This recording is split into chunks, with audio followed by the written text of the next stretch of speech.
Yo, yo, yo, what is up, my fallopian tubers? Cesario from the barrio coming back at you with another video for your butt. So I got like collectibles,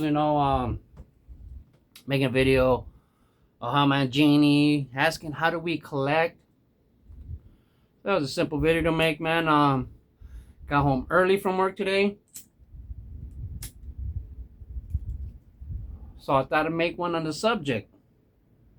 The way I collect is pretty simple. For one thing, I like to collect a little drunk.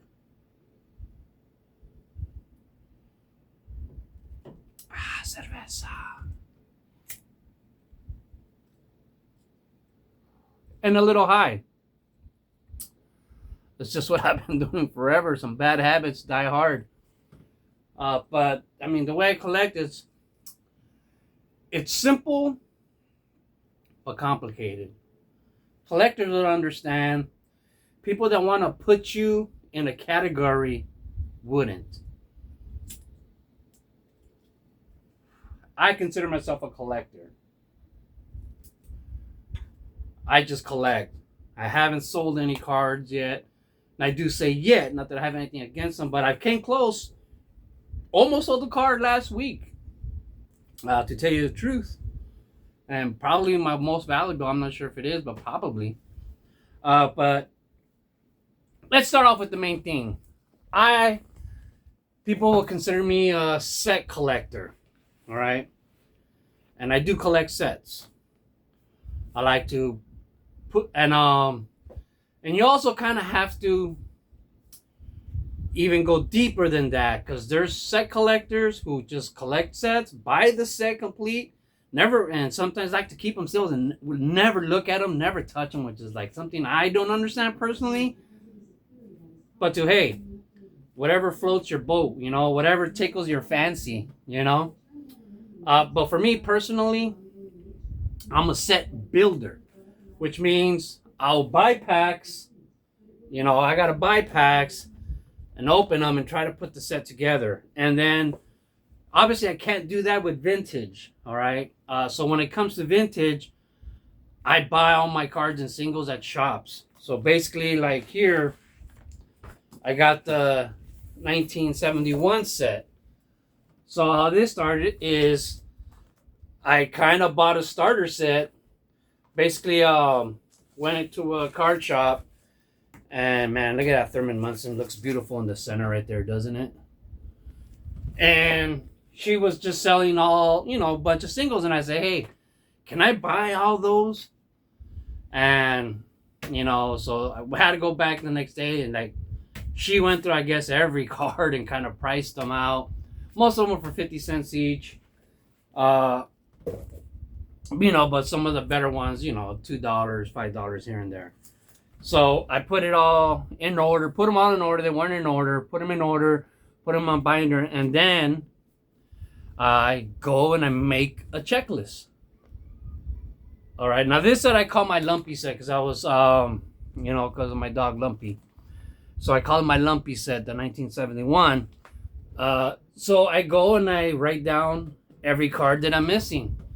I don't do any spreadsheets, I don't spread amigo, man. I don't play that way. All right. And that's how I do it, man. And then eventually, I also started the 1970 tops. So then when I start crossing a bunch of them out, I'll do a new one. So I keep getting new ones because it kind of looks kind of ugly once you start getting a lot of scratches, a lot of X's on a lot of the cards. I'll scratch them out. So that's how I do sets, man. Old school. I either put them together from packs, or if they're older and can't find the packs like that obviously all the time, I hand correlate them. We'll make a checklist, take my checklist every card show I go, every card shop, and look for them. Which the vintage are hard to come by. That's why the National is so important to me, because man, I could really find some singles for the vintage sets at the National. All right, so another way that I collect is by player. It's not something that I've always done, but I kind of done accidentally. Uh, I used to, every card that I got, I would just put in a box as I bought them. Either care packages, going to the card shop, whatever, gifts. Every card that I got, I would just put them in a box. And once that box got full, get another box. Every card that I get would just go in a box. So I never put together the players together. I never put, besides sets, those are the only cards I would put in order and, in some kind of order. But basically, you could say all my cards were in chronological order that I received them. So that's when, kind of nowadays, I don't know if that term, let me go dig for that card exists anymore. And it's pretty amazing when I think about it, like how much brain cells I waste, I wouldn't say waste, but goes to my hobby. How many brain cells go to my hobby? Because I would remember, like, when I got that card, I was like, oh, it was like when I got that, care package from Ricky Russo, and between when I went and I got that Ricky Henderson rookie, so it should be in this box somewhere around the middle or somewhere towards the end.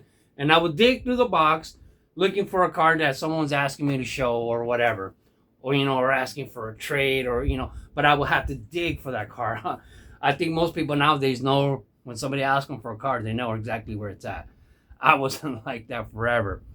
But eventually, people convinced me that I should put all my player cards, So if somebody asked me for a Stanton certain year, I know where it's at. So I started doing that. So I say, Stanton, I was, if you guys remember from when I first started on my YouTube channel, I was big time into collecting Stanton. So, and I have 2 boxes of Stantons. So, you open up a box and it's all my singles of Stanton, some relics that are numbered, whatever, all his cards, all my Stanton cards are in here. All right, 2 boxes. I have 2 boxes of Stantons. And then I still have, obviously, like some other Stantons laying around, that I got to put in these boxes. But I don't have a checklist for these. For my player runs, I don't have a checklist. That's kind of another word that brain cells thing I say is like, I go through my cards. I'll go through these boxes every once in a while. Not as often as before, but I still go through them at least almost every box once a year, twice a year. And I know what's in every box, which probably takes a lot of brain space. But for the majority, I know which cards I have. I know which Stanton cards I have, which Arenado cards I have, what Trout cards I have. So if I go through dollar boxes and if I see a card, I almost immediately know if I have it or not. And if there's any doubt of maybe I don't have it, I buy it because I don't care if I have doubles. Doubles do not bother me. I love double bubbles. So yeah, I don't have it. I don't make checklists for my player runs. I just, it's all in the noggin. All right. So I do collect players, in that way. But I mean, everything else too is like these boxes, all these this is something I started pretty new, is blaster boxes. So like right here I have all my 2024 blaster boxes, 2023, 2022. So because the hobby got so expensive and I was a set collector, 5-6 years ago, before COVID and Gary V era came into, I want to punch that dude in the face. Changed the hobby to, I'm not going to say for the worst or whatever, it's so much money driven now and stuff like that. But it kind of, it changed the way I collect because I can no longer just go to Walmart or Target and willy-nilly buy enough blaster boxes. But then also the prices went up, with Fanatics just raising the prices of blaster boxes and breaker culture just going insane. You can't find this stuff, so I just said, you know what, instead of collecting all the whole set of archives like I used to, instead of trying to collect the whole set of Topps Chrome like I used to, I just want one blaster box And that to me is now like, it's gonna make me feel better. You know, I mean, everything. You know, Stadium Club, Topps Chrome Platinum. You know, well, I could do this forever, right? Bowman. So instead of trying to put all those sets together, which is like impossible nowadays, you know, I just don't try it. I get one blaster box to fulfill that itch. You know what I mean? So now, instead of trying to get the whole set, I just want one blaster box of each product. So that's kind of where the hobby has shifted me to. You know, that's one of the things about the hobby. Seemed like it was unchanged, man, for like 100 years. Like, it was predictable. It was at a standstill, but I loved it that way. I liked it. And now there's so much change. The price gouging, the backstabbing, you know, the butt tickling. It's getting out of hand. But it is what it is. You adapt, you know, or you are destined to perish. And I am not destined to perish in the hobby. Nobody can stop me from collecting. I just sometimes gotta change my ways, you know. I don't change my ways. I don't change my values. I don't change my hobby morals, you know. But I gotta shift my focus. All right. So I mean, what else? I mean, so I also got, you know, now it's blaster boxes, but back in the days, it was basically these. So have a bunch of these, you know. This giant 89 one. You know, I'll have all those years, a bunch of them, you know. So I also collect those. I'm trying to make this look like a hobby shop. Someone could come to my house and maybe every once in a while we could open up some packs, you know, look through here. You know, I collect it all. You know, I love baseball. So anything baseball. Like, I scored on this puzzle. All right, this is a puzzle. You know, that I got at the thrift store.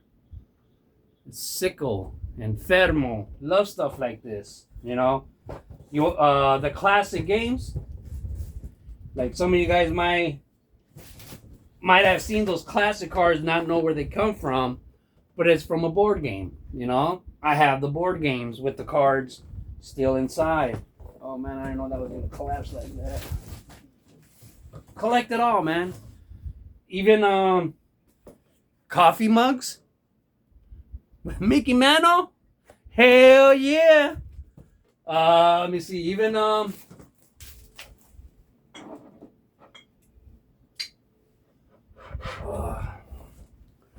Steins. Hell yeah. All right. It's gonna be a pain putting all this stuff back now after this. Plates. Collectible plates. Hell yeah. Everything, dude. Anything baseball. I love it. I love it. I want more of it. Give it to me, baby. All right. Anything. I mean, doesn't even have.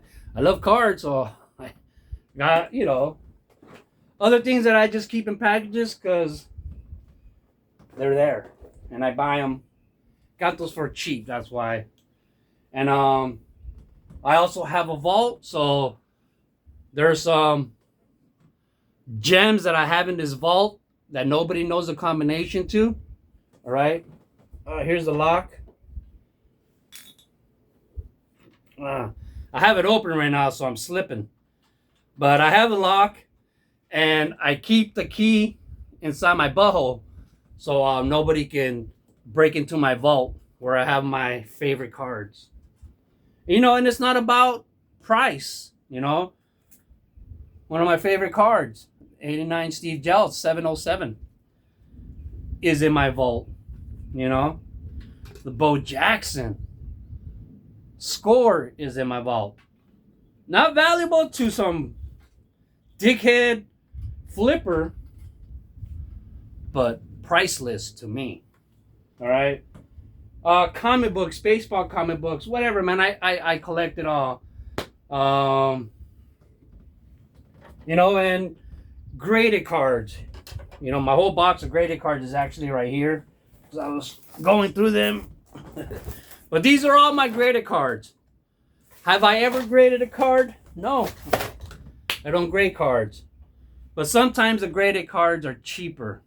And for a long time, from, I don't know, probably until 2015, I was like, I'll never even buy a graded card. And then I bought one. And that kind of just, what's that called? When opened the floodgates. And I said, oh, well, I already bought one, so now I could buy more.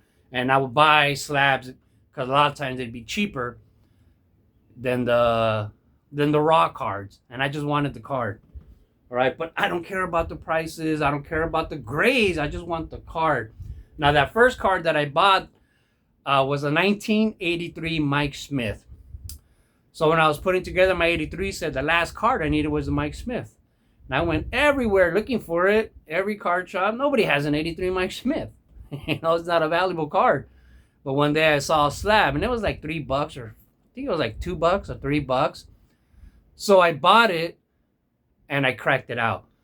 And I didn't know how to crack it out, but back then I looked it up. I don't know if this was 2013, 14, or 15, but I looked up how to crack a PSA slab, and I remember there was a buttload of Pokemon videos. Like back then, everybody was breaking out Pokemon cards from graded slabs, but they were like a different brand. But I guess they were easy. So I cracked the Mike Smith out of that slab, bought it just to break it, and I put it in to complete my 83 set in the binder. Because I'm not one of those people that likes to have a bunch of cards in the binder raw in the sleeve, and then have one or two in a slab. That just doesn't count for me. I'm a purist. I'm a rebel. I'm a loner, Daddy. Name that movie. And I don't have anything against people who sell their cards. I'm gonna tell you this. And to get to that point of me not selling cards and me not really caring about the grade. My mother-in-law, she passed away, and we're trying to raise the money to bury her. Basically, it's $28,000 to bury her, and so they split the responsibility between families. Her sister's family, her family, her brother's family, the dad. So it's split between 5 people, and each person has to try to come up with right now down to like $5,000.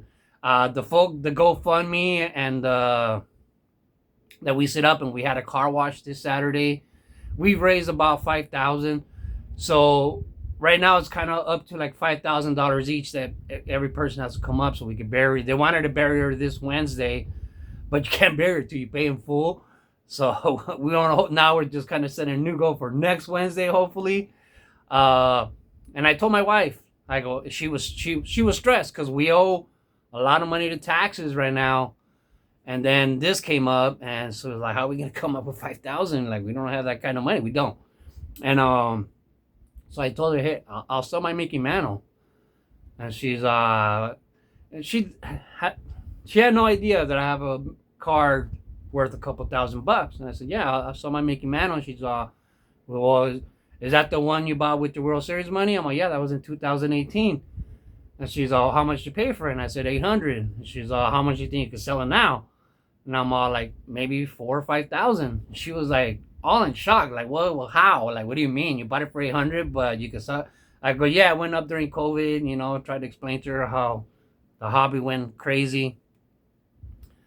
And she's up, but then you won't be able to buy another one, which, she said that before about when in 2019, when I went to the card show and I was going to sell another Mickey Mantle, So I told her I will sell my Mickey Mantle in a 3. I said, this is worth like, $4,000, $5,000, I'll sell that. I go, and then later on, I'll buy a graded 1. Like, this is graded a 3. I said, I don't have to have a 3. I just happen to have one. I said, I'll be perfectly the same happy with the 1. It'll give me the same size boner as a graded 153 tops. You know, they give me the same stiffy. Whether I have this card in a graded 1 or if I have in a graded 3, it's going to give me a full boner. You know, one's not going to give me at 70% boner. It's going to give me 100% boner regardless. So I told her, I'll sell this one and buy one that's worth like 700, 500, 1,000. And she thought about it for a while, and she wouldn't let me do it, and we ended up applying for a loan. So that's the second time that's happened, because in I think it was 2021 actually, when I went to the national in 21, I was really tight on money.